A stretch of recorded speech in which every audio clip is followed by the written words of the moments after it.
षड्यंत्र ऐसे साथियों कई विषय चर्चा के लिए रखे गए।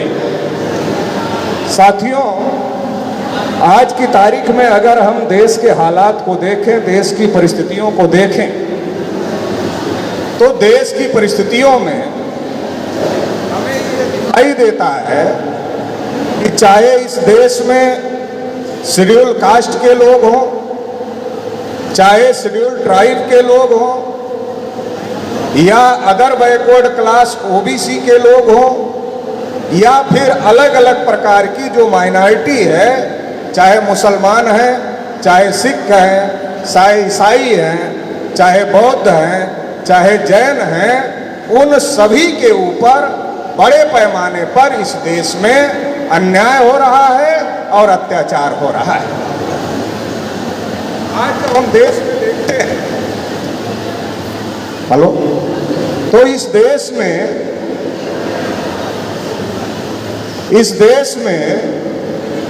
शेड्यूल कास्ट के लोगों को कहीं मूंछ रखने की वजह से पीटा जाता है, कहीं घोड़ी पर चढ़ने की वजह से पीटा जाता है, और कहीं घड़ा और मटका छूकर पानी पीने की वजह से उनकी हत्या कर दी जाती है।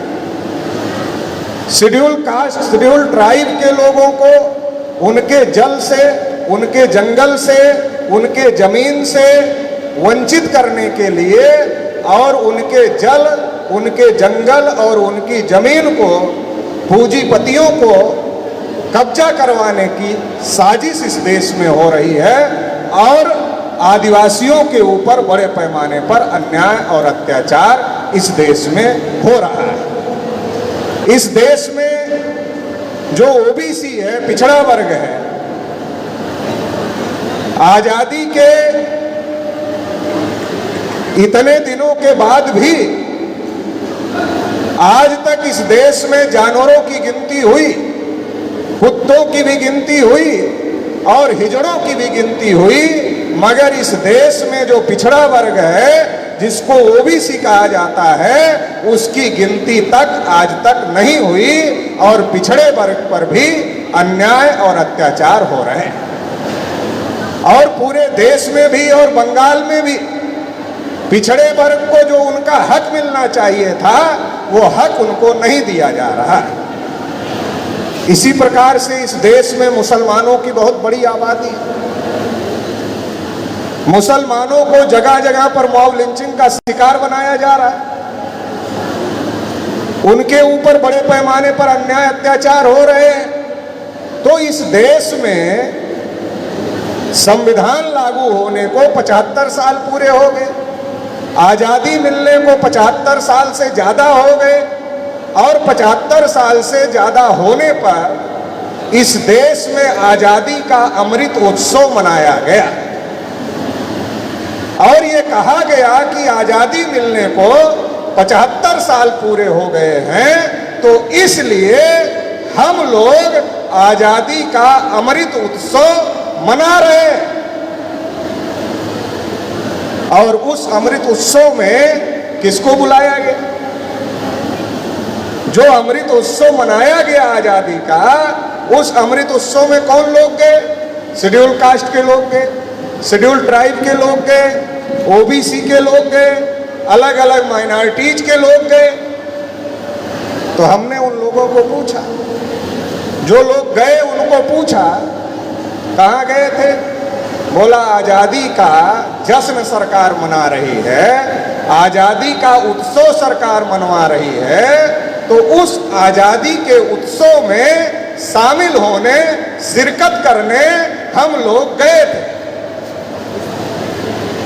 तो हमने उनको पूछा कि इस देश में शेड्यूल कास्ट को पीटा जा रहा है, शेड्यूल ट्राइब का, आदिवासियों का जल जंगल जमीन छीना जा रहा है और नक्सलाइट के नाम पर उनकी हत्या की जा रही है, ओबीसी की गिनती तक करने के लिए ये लोग तैयार नहीं हैं, जानवरों की गिनती कर रहे हैं मगर ओबीसी की गिनती करने के लिए तैयार नहीं है, और माइनॉरिटीज के लोगों को मॉब लिंचिंग का शिकार बनाया जा रहा है। मुसलमान के घर में किस चीज की बिरयानी पक रही है, आजकल ये मुसलमान नहीं तय करता। मुसलमान के घर में किस चीज की बिरयानी पकेगी ये मुसलमान नहीं तय करता, ये गुंडे तय करते। और मॉब लिंचिंग का शिकार बनाया जाता, पिटाई की जाती। देश भर में जितने मॉब लिंचिंग के केसेज हुए अभी तक साबित नहीं हो पाए, लेकिन पिटाई कर दी जाती। तो हमने उन लोगों के पूछा कि आजादी के 75 साल होने पर सरकार आपसे जश्न मनवा रही है, आप उस जश्न में शामिल हैं, तो ये जो अन्याय अत्याचार हो रहा है इसके खिलाफ कौन लड़ेगा, इसके खिलाफ कौन बोलेगा? तो उन लोगों ने कहा मुझे तो पता ही नहीं, मुझे तो जानकारी ही नहीं है। तो जानकारी कैसे होगी? इस देश में जो जानकारी देने वाले साधन हैं, अखबार है, टीवी चैनल है, वो 3.5% ब्राह्मणों के अधीन है और उनका काम करते हैं, हमारा आपका काम नहीं करते। वामन मेश्राम साहब पूरे देश भर में आंदोलन चला रहे। आज वामन मेश्राम साहब से बड़ा आंदोलन देश में मूल निवासी बहुजन समाज का किसी का आंदोलन नहीं, लेकिन किसी अखबार में, किसी टीवी चैनल में इसकी कोई चर्चा नहीं होती। चर्चा क्यों नहीं होती? कि अगर इस आंदोलन की चर्चा हो, आज मालदा टाउन में इतना बड़ा अधिवेशन वामसेप का हो रहा है और इतनी बड़ी संख्या में आप लोग आए हैं, लेकिन क्या अखबारों में ये खबर आएगी? क्या टीवी चैनलों पर ये खबर दिखाई जाएगी? नहीं दिखाई जाएगी। क्यों नहीं दिखाई जाएगी? क्योंकि इस देश में मीडिया पर ब्राह्मणों का कब्जा है, जो सही और गलत को दिखाने का काम नहीं करता है, बल्कि जो उनके मालिक का आदेश होता है वही वो दिखाने का काम करते हैं। और इसलिए इस देश में हमारी क्या समस्या है इसके बारे में हमें ही जानकारी नहीं है और इसका फायदा ब्राह्मण लोग उठा रहे, इसका फायदा ब्राह्मण लोग उठा रहे। और इसकी वजह से 3.5% ब्राह्मण देश की आजादी के बाद इस देश की सत्ता और व्यवस्था पर कब्जा किए हुए। सबसे महत्वपूर्ण और जो खास बात है, खास बात हम लोगों को ये जानने की है कि जब इस देश में आजादी की लड़ाई चल रही थी, तब इस देश में फूले साहू पेरियार अंबेडकर का आंदोलन भी चल रहा था। बंगाल में नमो सूत्राय का आंदोलन भी चल रहा था। और वो आंदोलन किस लिए चल रहा था? वो आंदोलन इसलिए चल रहा था कि अंग्रेजों के जाने से केवल हम लोग आजाद नहीं हो जाएंगे। ये हर साल 15 अगस्त को डंका बजाया जाता है इस देश में कि हम आजाद हो गए।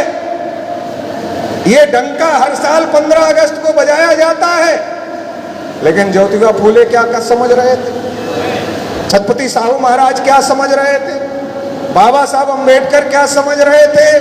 कि अगर इस देश से अंग्रेज चले गए तो 3.5% के ब्राह्मण इस देश पर कब्जा कर लेंगे और इस देश के जो असल बासिंदे हैं, इस देश के जो मूल निवासी हैं, उन मूल निवासियों को गुलाम बनाकर रखेंगे।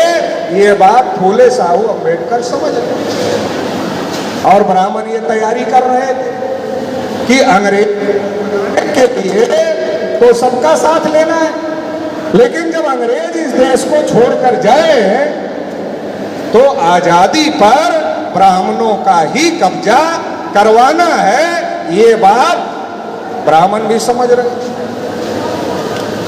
इसीलिए सुभाष चंद्र बोस जब कांग्रेस के अध्यक्ष चुने गए तो गांधी जी उस समय कांग्रेस के नेता थे। गांधी जी ने खुले तौर पर सीताराम पट्टाभी रमैया को समर्थन किया था और गांधी जी ने उनको समर्थन करके पूरी ताकत लगाकर सीताराम पट्टाभी रमैया को जिताने की कोशिश कांग्रेस में किया था। लेकिन सुभाष चंद्र बोस लोकप्रिय थे और सुभाष चंद्र बोस को कांग्रेस का अध्यक्ष चुन लिया गया। क्योंकि सुभाष चंद्र बोस ब्राह्मण नहीं थे, सुभाष चंद्र बोस कायस्थ थे और कायस्थ वर्ण व्यवस्था में शूद्र होता है। गांधी जी को लगा कि एक शूद्र वर्ण का आदमी कांग्रेस में अध्यक्ष बन जाएगा और सुभाष चंद्र बोस ताकतवर आदमी है, उनको इतना समर्थन है कि बावजूद भी वो कांग्रेस के अध्यक्ष बन गए। तो अगर सुभाष चंद्र बोस कांग्रेस में लंबे समय तक रहेंगे तो इनके पास जा सकता, तो भगाना होगा। तो सुभाष चंद्र बोस को गांधी जी ने इतना परेशान किया, इतना परेशान किया, इतना परेशान किया कि सुभाष चंद्र बोस को कांग्रेस छोड़ देनी पड़ी। और सुभाष चंद्र बोस ने अपना संगठन बनाया, उसका नाम रखा फॉरवर्ड ब्लॉक। क्या मतलब? ये जो जाति के नाम पर सोचते हैं कांग्रेस के लोग, ये बैकवर्ड लोग हैं। ये जाति के नाम पर सोचते हैं, तो फॉरवर्ड सोच वालों का फॉरवर्ड ब्लॉक सुभाष चंद्र बोस ने बनाया। सरदार पटेल को जब प्रधानमंत्री बनने का मौका आया तो गांधी जी ने पूरी ताकत लगा दिया कि आजाद भारत का पहला प्रधानमंत्री सरदार पटेल नहीं बनने चाहिए, पंडित जवाहरलाल नेहरू बनने चाहिए। तो दो तरफ से लड़ाई चल रही थी। फूले साहू अंबेडकर और हमारे तमाम महापुरुष इस बात को समझ रहे थे कि इस देश में अंग्रेजों के जाने के बाद ब्राह्मण कब्जा करेंगे, इसलिए लड़ाई लड़ना है और अपने लोगों को आजाद करना है। और ब्राह्मण भी इस बात के लिए सतर्क थे कि अंग्रेजों के जाने के बाद देश पर ब्राह्मणों का कब्जा नहीं होना चाहिए। इस बात के लिए ब्राह्मण भी सतर्क थे। ब्राह्मणों के लिए बड़ा संकट कब आया? ब्राह्मणों के लिए बड़ा संकट तब आया जब बाबा साहब डॉक्टर अंबेडकर ने लड़ाई लड़कर सबको वोट का अधिकार दिला दिया। गांधी जी और कांग्रेस के लोग क्या चाहते थे? गांधी जी और कांग्रेस के लोग चाहते थे कि इस देश में जो इनकम टैक्स देने वाले लोग हैं और जो पढ़े लिखे लोग हैं, केवल उनको ही वोट का अधिकार मिलना चाहिए, सभी लोगों को वोट का अधिकार नहीं मिलना चाहिए। ये गांधी जी, कांग्रेस और उस समय के तमाम ब्राह्मण चाहते थे। लेकिन बाबा साहब अंबेडकर अंग्रेजों से लड़ गए और गांधी जी ने जितने सवाल पैदा किए उन सभी सवालों का जवाब बाबा साहब डॉक्टर अंबेडकर ने दिया। तो अंग्रेजों ने एडल्ट फ्रेंचाइज को स्वीकार किया, वयस्क मताधिकार को स्वीकार किया। बाबा साहब की तर्कों से अंग्रेज इतना ज्यादा प्रभावित हुए कि जब उन्होंने लंदन में एडल्ट फ्रेंचाइज के लिए कमेटी बनाया तो बाबा साहब डॉक्टर अंबेडकर को एक्सपर्ट के तौर पर वहां की कमेटी में लिया, क्योंकि अंग्रेज जाति देखकर फैसला नहीं करते थे। अंग्रेज तो योग्यता देखकर फैसला करते थे। भारत में तो जाति देखकर फैसला हो। आज भारत में इतने मूर्ख लोग हैं जो बाबा साहब का पार खटवाना चाहते हैं, जो बाबा साहब की मूर्तियां तोड़ने का काम करते हैं, जो बाबा साहब अंबेडकर की मूर्तियां लगने नहीं देते, वो मूर्ख लोग हैं। बाबा साहब अंबेडकर कोलंबिया यूनिवर्सिटी में पढ़े, वहां उनकी प्रतिमा है। बाबा साहब लंदन स्कूल ऑफ इकोनॉमिक्स में पढ़े, वहां उनकी प्रतिमा है। जहां जहां बाबा साहब अंबेडकर पढ़ाई किए, हर जगह उनकी प्रतिमाएं लगी हुई। क्यों लगी? बाबा साहब तो वहां नहीं पैदा, बाबा साहब वहां के थे भी नहीं, तो फिर क्यों लगी हुई? इसलिए लगी हुई है कि वो जाति देखकर फैसला नहीं करते दुनिया के लोग, योग्यता देखकर बाबा साहब अम्बेडकर की प्रतिमा उन्होंने वहां पर लगाने का काम किया। आज पश्चिम बंगाल में ममता दीदी की सरकार है। ममता दीदी बीजेपी की विरोधी है, लेकिन बाबा साहब का पार्क हटवाने का काम इस सरकार में भी हुआ, उस सरकार में भी होता है, इस सरकार में भी हो रहा है। तो क्यों हो रहा है? क्योंकि एक ब्राह्मण का विकल्प दूसरा ब्राह्मण हम लोग बनाते हैं, इसलिए ऐसा हो रहा है।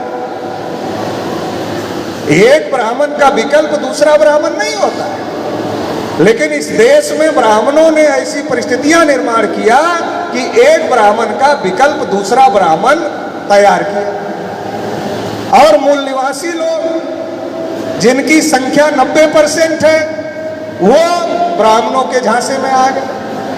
और ये काम ब्राह्मणों ने कब शुरू किया? जब इस देश में वोट का अधिकार सबको मिलेगा, ये संभावना पैदा हो गई, तो ब्राह्मणों ने क्या किया?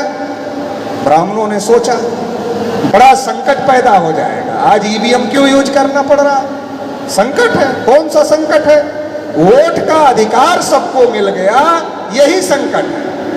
ब्राह्मणों के सामने सबसे बड़ा संकट क्या है? सबको वोट का अधिकार मिल गया, ये ब्राह्मणों के सामने सबसे बड़ा संकट है।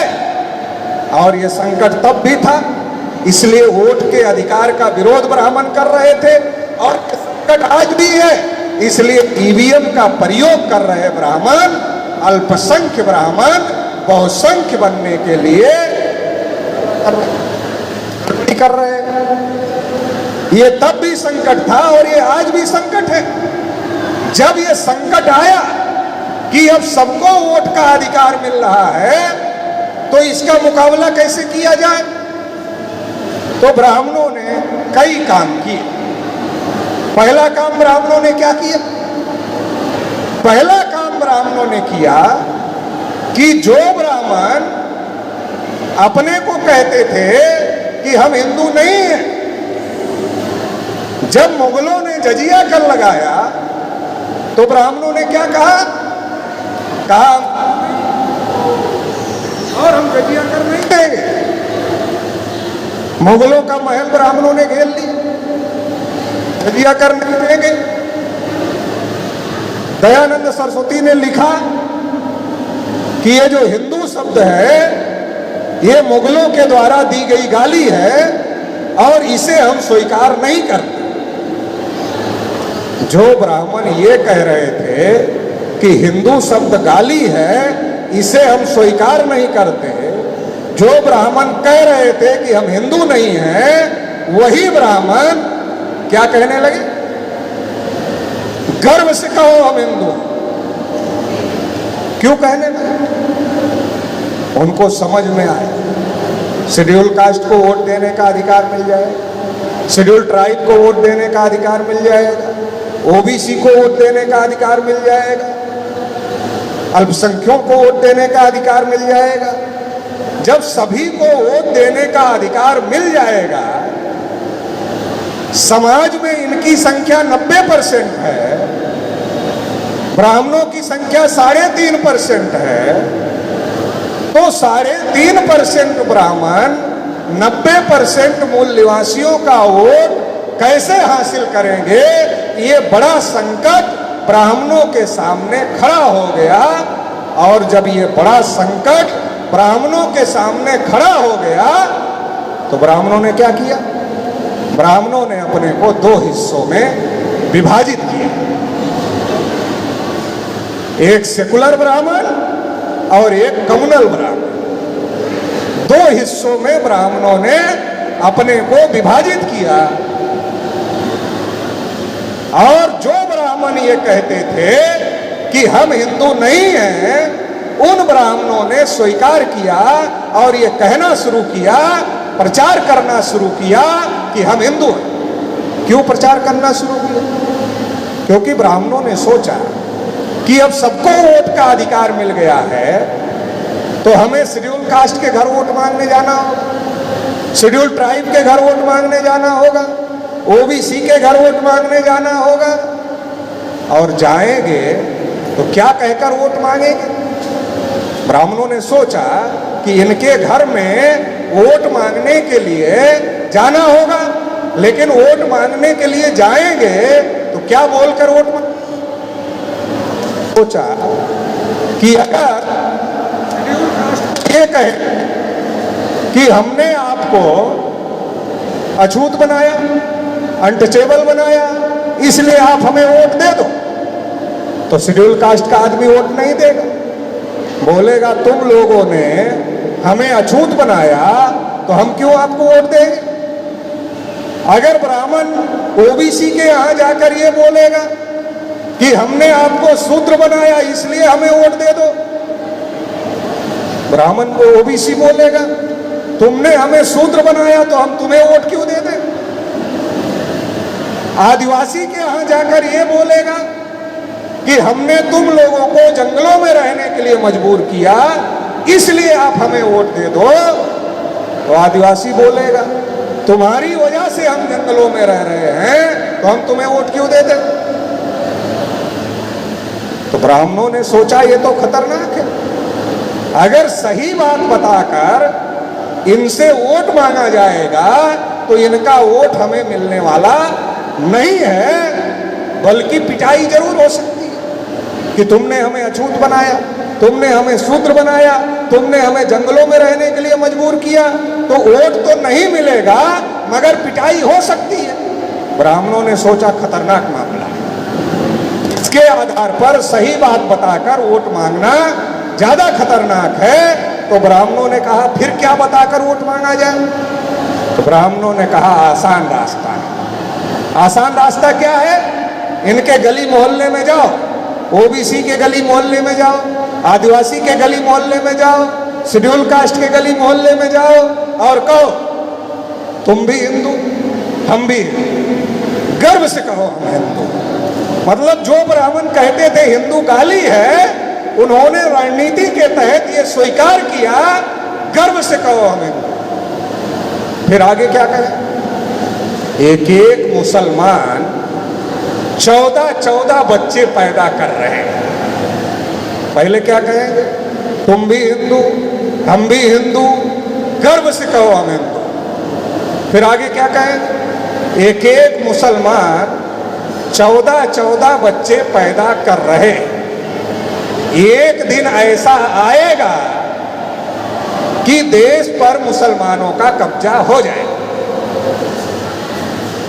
तो हमारा आदमी देशभक्त आदमी है, चूंकि देश हमारा है, देश के असली मूल निवासी तो हम ही लोग। ये तो है नहीं, ये तो फर्जी देशभक्त बने घूम रहे हैं। ये देशभक्त नहीं है जो जाति व्यवस्था को माने, जो वर्ण व्यवस्था को माने। जाति व्यवस्था को मानना, वर्ण व्यवस्था को मानना देश को तोड़ना है, देश को कमजोर करना है। जाति व्यवस्था वर्ण व्यवस्था बनाने और मानने वाले लोग कभी देशभक्त नहीं हो सकते। ये देशभक्त नहीं है, मगर देश तो हमारा है। वास्तविक देश से प्रेम तो हमें है। जब ये कहते हैं कि एक एक मुसलमान 14 बच्चे पैदा कर रहे हैं, देश पर मुसलमानों का कब्जा हो जाएगा, तो देश जिसका है उसका देश प्रेम जाग जाता है। फिर वो पूछता है अब क्या करना होगा, कब्जा तो नहीं होना चाहिए, क्या करना होगा? तो वो कहता है लड़ना होगा मुसलमानों से, मुसलमानों से लड़ना होगा। अब जिनको मुसलमानों से लड़ने के लिए तैयार किया जाता है, उनको पता ही नहीं है कि मुसलमानों का डीएनए और एससी एसटी ओबीसी का डीएनए एक ही है। और जो मुसलमानों के खिलाफ भड़का रहा है उसका डीएनए यूरेशियन है। मतलब मुसलमान और एससी एसटी ओबीसी के लोग डीएनए के भाई हैं, और जो लड़ाने का काम कर रहा है वो यूरेशियन है, मगर वो आके हमको समझा रहा है और हमारे लोग समझ जाते हैं। मैं अक्सर ट्रेनों में सफर करता रहता, कार्यक्रम लगे रहते, तो ट्रेनों में कभी कभी बंगाल के साथी हमारे मिल जाते, तो क्या कहते हैं, उत्तर प्रदेश में योगी कितनी बढ़िया सरकार चला रहा है। क्या कहते हैं, उत्तर प्रदेश में योगी कितनी बढ़िया सरकार चला रहा है। उनको वो नहीं कहते, उनको ये यहाँ पर समझाया जा रहा है कि योगी मुसलमानों के कितना खिलाफ है, बढ़िया सरकार चला रहा है। रहने वाले हम उत्तर प्रदेश से, हम जानते हैं कितना शेड्यूल कास्ट की पिटाई हो रही है, कितना शेड्यूल ट्राइब की पिटाई हो रही है, कितना ओबीसी की पिटाई हो रही है। ये तो हमें ना पता है, उन्हें थोड़ी पता है। उन्हें तो जो टीवी दिखा रहा है बंगाल के भाइयों को, जो अखबार बता रहा है बंगाल के भाइयों को, और जो भाजपा आरएसएस के जो प्रचारक बता रहे बंगाल के भाइयों को, वही जानते हैं। और बंगाल के भाइयों को भाजपा वालों ने खुश करने के लिए यहां से ट्रेनों में भर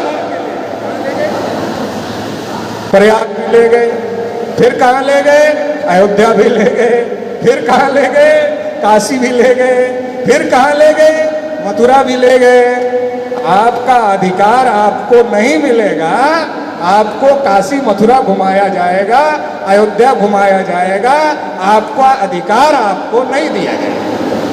तो ब्राह्मणों ने पहला काम क्या किया, ब्राह्मण हिंदू बन गए, और जब हिंदू बन गए ओबीसी एससी एसटी को मुसलमानों का डर दिखाया और डर दिखा के हिंदू बनाया।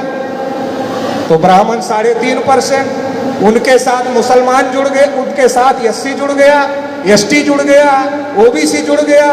तो जो 3.5% थे अल्पसंख्यक थे, अपने वोट से कोई चुनाव नहीं जीत सकते थे, जो अपने वोट से कोई जीत सकते थे, वो जब हिंदू बन गए और हिंदू के नाम पर ओबीसी को, एससी को, एसटी को हिंदू बना लिया, तो वो बहुसंख्यक हो गए, उनकी संख्या ज्यादा हो गई और सरकार बनाने लायक हो गई। तो एक काम ये किया, पहला काम, और कहा मुसलमान ब्राह्मणों के बाहर ना चले जाए, मुसलमानों को भी ब्राह्मणों के बाहर नहीं जाना चाहिए। तो ब्राह्मणों का जो दूसरा ग्रुप था, एक ग्रुप ने हिंदू हिंदू कहना शुरू किया, और ब्राह्मणों के दूसरे ग्रुप ने सेकुलर सेकुलर कहना शुरू किया। सेकुलर, हम तो सेकुलर हैं, हम तो सेकुलर हैं, हम तो सेकुलर हैं, हम तो सेकुलर हैं। जब सेकुलर सेकुलर कहने लगा तो मुसलमान समझ गया, पहले ओबीसी एससी एसटी समझ गया कि हिंदू ये है, इधर जाना है। फिर मुसलमान समझ गया, जब ब्राह्मण secular secular secular secular secular secular secular कहने लगे, समझ गया मुसलमान क्या, ये हिंदू हिंदू कहा तो ओबीसी एससी एसटी समझ गया कि ये हमारा नेता है। और दूसरा ब्राह्मण जब secular secular secular secular secular कहा तो मुसलमान समझ गया ये हमारा नेता है। और जो थोड़ा समझदार टाइप के ओबीसी एससी एसटी के लोग थे, जो अपने को हिंदू बनना नहीं चाहते थे, जो सेकुलर मानसिकता के थे, वो भी समझ गए। तो ब्राह्मणों ने अपना 2 धड़ा बनाया, एक हिंदू के नाम पर राजनीति करने का और दूसरा सेकुलर के नाम पर राजनीति करने का। ब्राह्मणों ने एक तीसरा धड़ा भी बनाया। ब्राह्मणों ने सोचा इस देश में लोग हजारों साल से उत्पीड़ित हैं, शोषित हैं, और दुनिया में जो मार्क्स की विचारधारा है, मार्क्स की विचारधारा शोषितों की विचारधारा मानी जाती है।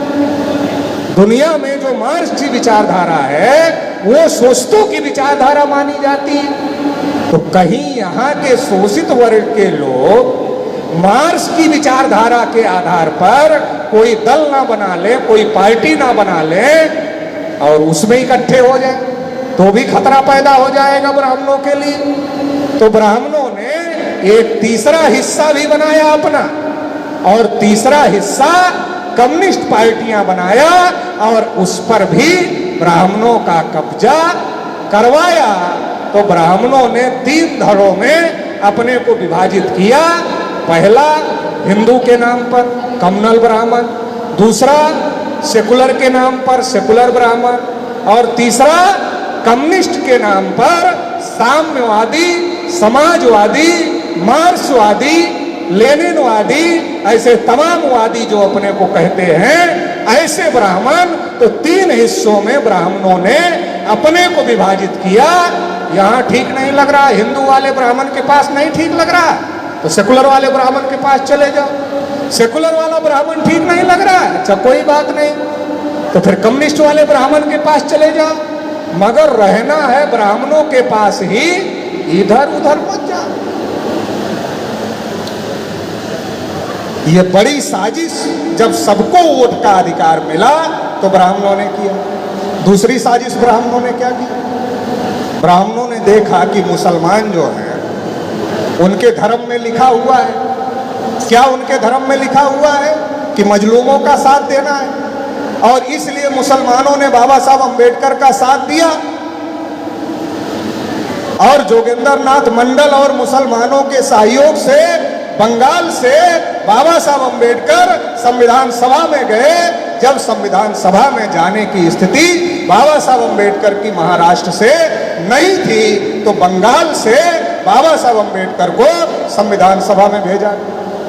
ब्राह्मणों ने देखा मुसलमान इतनी संख्या में देश में रहेंगे, मजलूमों का साथ देंगे, जैसे अंबेडकर का साथ दे रहे हैं, गोलमेज सम्मेलन में भी साथ दिया, फिर संविधान सभा में भी भेज रहे हैं, तो ये हमेशा खतरा बना रहेगा और ब्राह्मणों का राज भारत पर करने में मुसलमान दिक्कत पैदा करेंगे, मुसलमान समस्या पैदा करेंगे, इसलिए मुसलमानों का भी कुछ बंदोबस्त करना होगा। तो ब्राह्मणों ने क्या किया? एक तीर से 2 निशाने साधे। अगर बंगाल का विभाजन कर देते हैं, अगर भारत का विभाजन कर देते हैं और अंग्रेजों की बात को स्वीकार कर लेते हैं, तो क्या होगा? मुसलमान चले जाएंगे पाकिस्तान, एक संकट ये खत्म हो जाए। दूसरा क्या हो जाएगा? डॉक्टर अंबेडकर जो बंगाल से संविधान सभा के सदस्य हैं, उनकी सदस्यता भी खत्म हो जाएगी। दोनों संकट एक साथ ही खत्म हो जाए। बाबा साहब की संविधान सभा से सदस्यता खत्म हो जाएगी और मुसलमान भी चले जाएंगे। तो जो मुसलमानों को ओबीसी एससी एसटी का जो साथ देने का मामला है, ये भी खत्म हो जाएगा। तो ये भी काम ब्राह्मणों ने किया। फिर और एक काम ब्राह्मणों ने, पंडित नेहरू देश के प्रधानमंत्री बने, तब तक गिनती जाति के नाम पर होती थी। ब्राह्मणों ने सोचा अगर ये गिनती जाति के नाम पर होती रही तो हर बार ये आंकड़ा निकलकर सामने आएगा कि देश में ब्राह्मण 3.5% है, देश में ब्राह्मण 3.5% है, 3.5% है, 3.5% है, 3.5% है। तो जब ये बार बार आएगा कि 3.5% है, तो देश का ओबीसी एससी एसटी सोचेगा, क्या सोचेगा? अरे ब्राह्मण 3.5%, ओबीसी 52%, एससी 15%, आदिवासी 7.5%, मुसलमान 15%, ये सब इतनी संख्या में हैं, इनकी सरकार नहीं बन। केवल 3.5% ब्राह्मण ही बार बार बार बार बार बार बार बार सरकार बना रहे। क्यों बना रहे? ये लोगों के दिमाग में सवाल पैदा हो जाएगा, अगर हर बार जाति के आधार पर गिनती होती रही तो ये सवाल बार बार बार बार बार बार पैदा होगा। और इसका नतीजा क्या होगा? इसका रिजल्ट क्या होगा? ओबीसी एससी एसटी के लोग इकट्ठा हो जाएंगे, माइनॉरिटी के लोग, और ये इकट्ठा होकर अपनी सरकार बना ले, ब्राह्मणों के लिए खतरा पैदा होगा। तो इसलिए पंडित नेहरू ने आजाद भारत में जाति के आधार पर जो जनगणना होती थी उसको रोक दिया। जाति आधारित जनगणना केवल ओबीसी का मामला नहीं है, जाति आधारित जनगणना इसलिए बंद की गई ताकि इस देश पर आजाद भारत में ब्राह्मणों का कब्जा करवाया जा सके। इसके लिए जाति आधारित जनगणना बंद की गई और एक काम किया गया। और बाबा साहब की तमाम कोशिशों से शेड्यूल कास्ट को रिजर्वेशन मिल गया, शेड्यूल ट्राइब को रिजर्वेशन मिल गया। ब्राह्मण एकदम जुट गए कि अब ओबीसी को रिजर्वेशन नहीं मिलना चाहिए। क्यों नहीं मिलना चाहिए? शेड्यूल कास्ट को मिल गया 15%, शेड्यूल ट्राइब को मिल गया 7.5%। अगर 52% ओबीसी को भी रिजर्वेशन मिल गया तो schedule caste reserve category, schedule tribe reserve category, OBC भी रिजर्व कैटेगरी हो जाएगा। और अगर ये तीनों रिजर्व कैटेगरी हो गए तो क्या होगा? तो शेड्यूल कास्ट का मुद्दा आरक्षण, शेड्यूल ट्राइब का मुद्दा आरक्षण, ओबीसी का मुद्दा आरक्षण, तीनों का मुद्दा एक हो जाएगा, तीनों इकट्ठा हो जाए। और तीनों इकट्ठा हो जाएंगे तो 74.5% इनकी जनसंख्या हो जाएगी। और इनके साथ मुसलमान आ जाएंगे तो इस देश में मूल निवासियों का शासन हो जाएगा। रोकना होगा। अगर ओबीसी को आरक्षण नहीं मिलेगा तो क्या होगा? ओबीसी ब्राह्मणों के साथ खड़ा रहेगा, क्योंकि ब्राह्मणों को भी आरक्षण नहीं रहेगा और ओबीसी को भी आरक्षण नहीं रहेगा, तो ओबीसी ब्राह्मणों के साथ खड़ा रहेगा। तो इसलिए ओबीसी को आरक्षण ना मिले, इसके लिए पूरी ताकत ब्राह्मणों ने लगाने का काम किया। ये सब कुछ करने के बावजूद भी ब्राह्मण ज्यादा दिन तक रोक नहीं सके कि ओबीसी एससी एसटी के लोग इकट्ठा ना हो। बाबा साहब जब लखनऊ में सम्मेलन कर रहे थे तो ओबीसी के लोग बाबा साहब अंबेडकर को मिलने के लिए गए और बाबा साहब डॉक्टर अंबेडकर को कहा कि बाबा साहब, आप जैसा नेतृत्व पिछड़े वर्ग के लोगों को नहीं मिला, शेड्यूल कास्ट को मिला, इसलिए उनको अधिकार मिल गए। हम लोगों के पास ऐसा कोई नेतृत्व नहीं है, तो आप ऐसा करिए, आप हमारा भी नेतृत्व करिए। ओबीसी के लोगों ने बाबा साहब अंबेडकर को कहा कि आप ऐसा करिए, आप हमारा भी नेतृत्व करिए, आप जैसा योग्य आदमी हमारे पास नहीं है। तो बाबा साहब अंबेडकर ने खुले मंच से जवाब दिया और कहा, क्या कहा?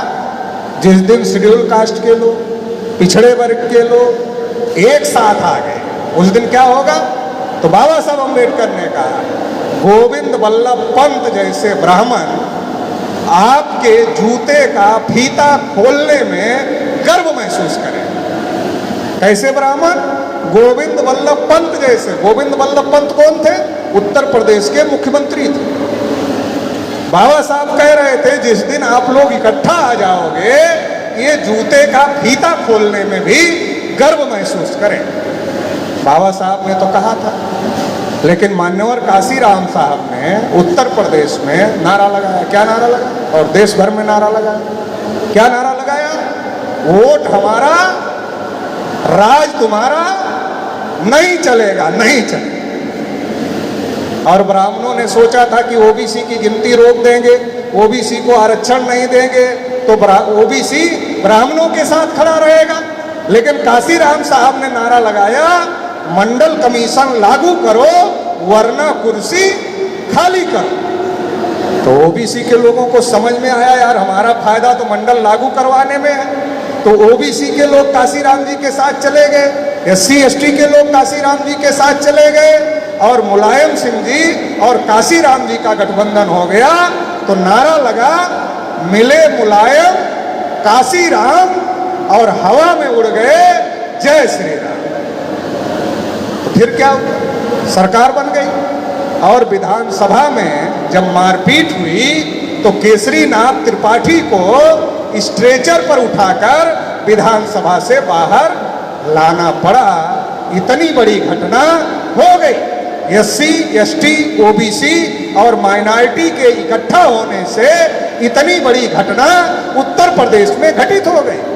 घटना उत्तर प्रदेश में घटित हुई, कान पूरे देश के ब्राह्मणों का खड़ा हो गया। पूरे देश के ब्राह्मण परेशान हो गए। अरे अभी तो उत्तर प्रदेश में केसरीनाथ त्रिपाठी को स्ट्रेचर पर ले जाना पड़ा है। पूरे देश में ऐसी स्थिति काशीराम पैदा कर दे, रोकना हो। बिहार में पिछड़े वर्ग के लोगों ने नारा लगाया, अलग अलग स्टेटों में लोगों ने नारा लगाया और ओबीसी एससी एसटी के लोग जागृत होने लगे, इकट्ठा होने लगे, उनकी पार्टियां मजबूत होने लगी।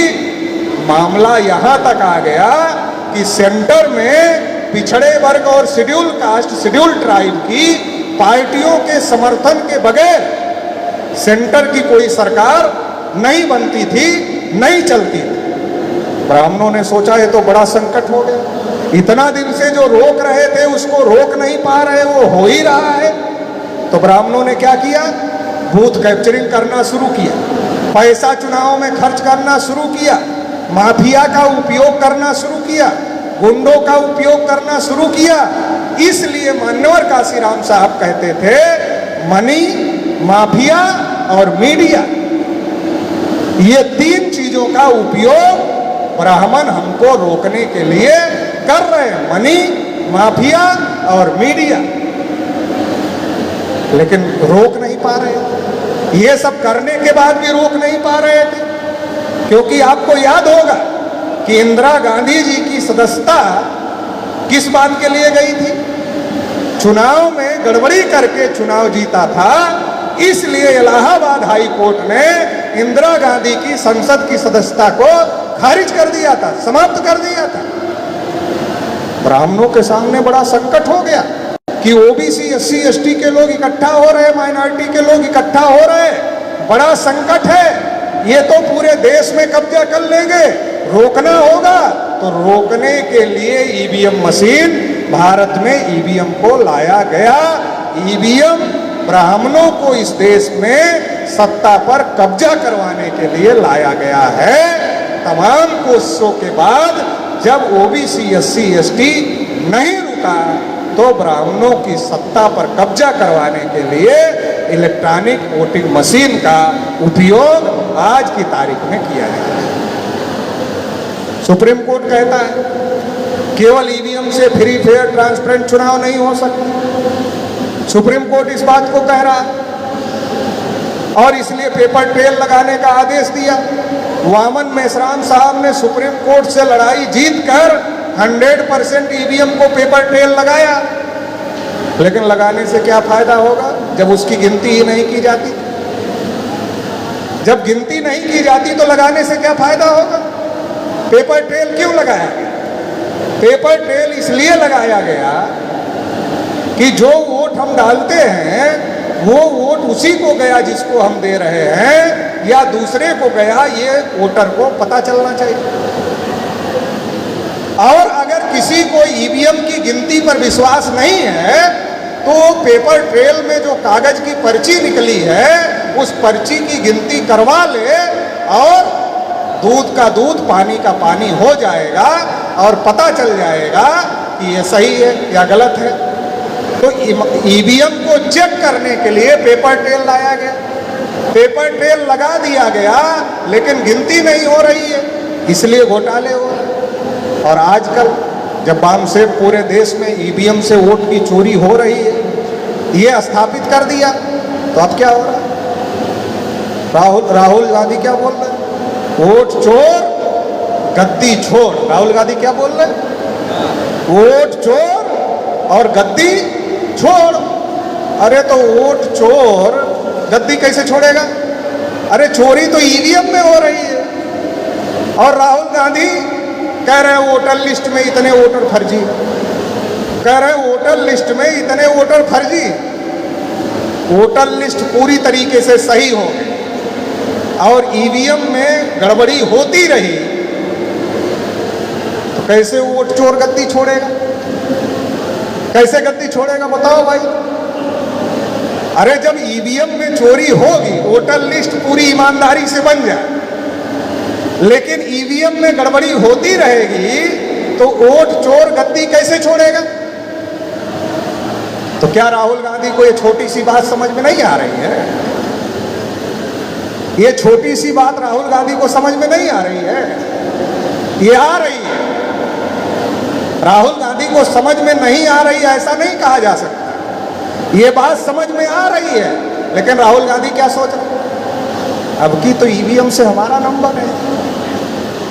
अब वामन मेश्राम ने वोट चोरी का मुद्दा राष्ट्रीय स्तर पर उठा दिया है, तो लोग सवाल पूछ रहे हैं, अरे वोट चोरी के खिलाफ राहुल गांधी क्यों नहीं लड़ते? तो राहुल गांधी ने सोचा, लोग सवाल पूछ रहे हैं, लोगों को शंका पैदा हो रही है कि हम बीजेपी से मिले हुए हैं, इसलिए वोट चोरी के खिलाफ नहीं बोल रहे हैं, तो हम भी कुछ बोलते ताकि लोगों का विश्वास जीता जा सके। तो बोलना था ईवीएम के खिलाफ, बोल रहे वोटर लिस्ट के खिलाफ, बोलना था ईवीएम के खिलाफ, बोल रहे वोटर लिस्ट के खिलाफ। और क्या कह रहे हैं, अरे मोदी जी, अरे 2-2 बार का समझौता हुआ था ना।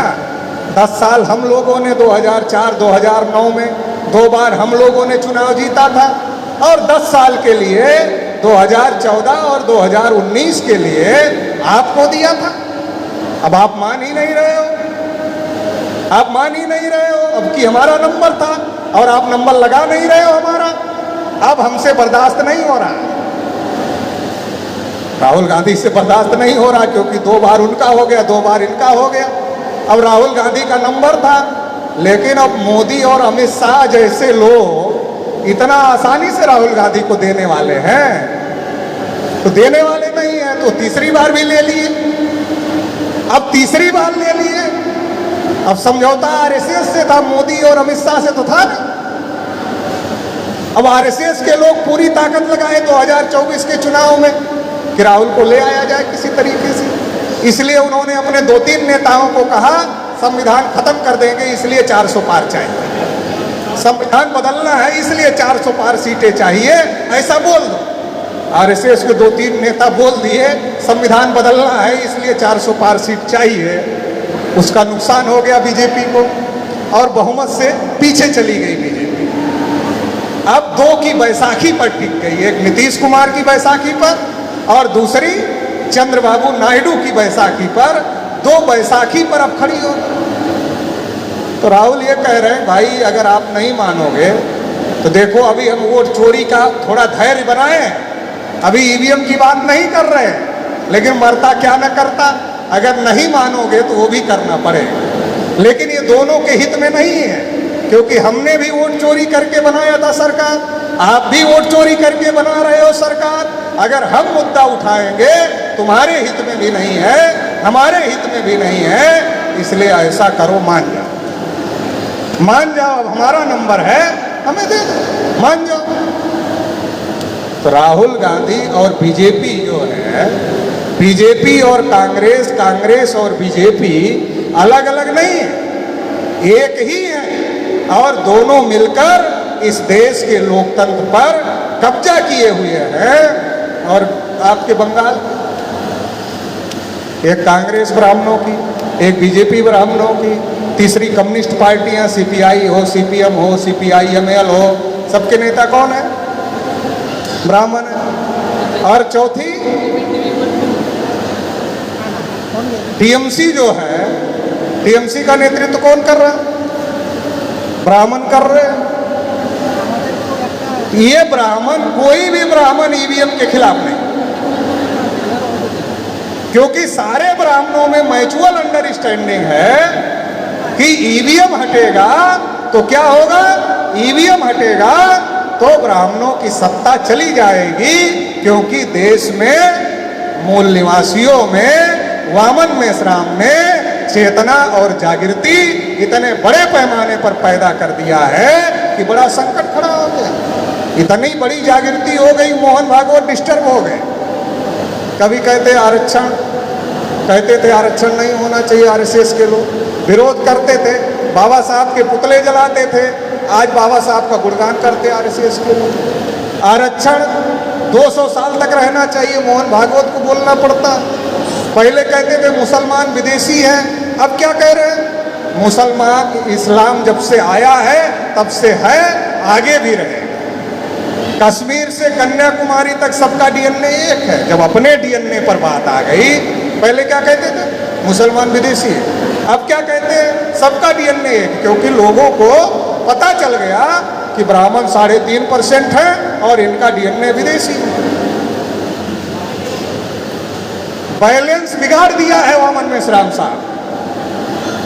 समझ ही नहीं पा रहे वो लोग क्या करें।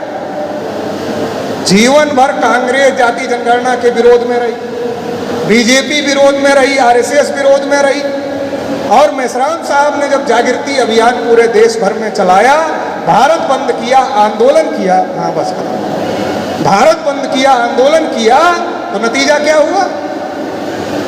कांग्रेस भी जनगणना, राहुल क्या बोल रहे? जाति जनगणना होनी चाहिए, जिसकी जितनी संख्या भारी उसकी उतनी हिस्सेदारी। आरएसएस क्या बोल रहा? जाति जनगणना होनी चाहिए मगर इसका पॉलिटिकल इस्तेमाल नहीं होना चाहिए। मतलब धोखा करने का इरादा है, और वो धोखा हो चुका है। 2027 तक शुरू करें, तब तक 29 में लोकसभा का चुनाव आ जाएगा,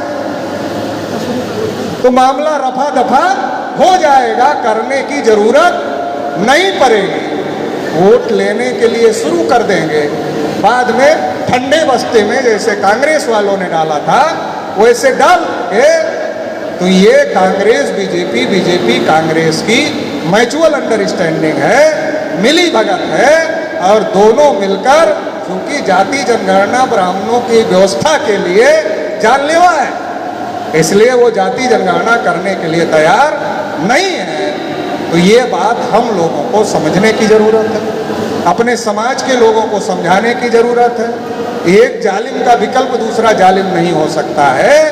इसलिए जो मजलूम है, ओबीसी, एससी, एसटी, माइनॉरिटी के लोग, ये मजलूम है, इनमें एकता पैदा करना होगा, और इनमें एकता होगी तो 90% हो जाए, और 90% तो इस देश की सत्ता और व्यवस्था पर कब्जा करने लायक हो जाएंगे, और इंसाफ पैदा करने लायक हो जाएंगे, इंसाफ कायम करने लायक हो जाएंगे।